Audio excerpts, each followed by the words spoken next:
এটার প্রতিবাদ করি।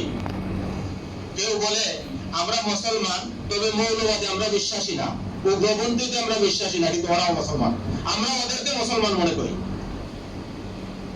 আর তাও বলে কি এটা ওদের স্বাধীনতা। আমরা কি কারো মূর্তির বিরোধিতা করি? আমরা কি কারো মূর্তির গালিগালাজ করি? কিন্তু আমরা বলি এটা ভুল, তোমরা কুফরিতে আসো, বোঝানোর চেষ্টা করি।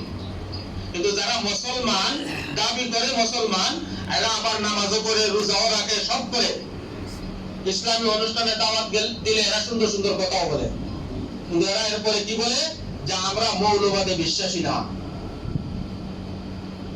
যদি কেউ বলে, সে যেই হোক, যে আমরা মৌলবাদে বিশ্বাসী না, মৌলবাদ অর্থ কি? মূল যে বিষয়, আমাদের মৌলবাদ, আমাদের মূল কি? কোরআন। আমরা আমাদের কোরআন যা বলছে আমরা তা মানতে হবে।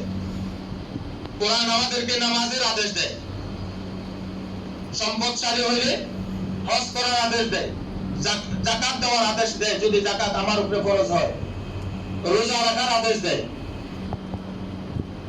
কলিমা পড়ার সাথে সাথে এই কাজগুলো আমাদের জন্য ফরজ। এখন কেউ যদি আমাদের নবীকে নিয়ে ব্যঙ্গ করে, আমরা তার প্রতিবাদ করতে প্রস্তুত তো? জান যদি দিতে হয়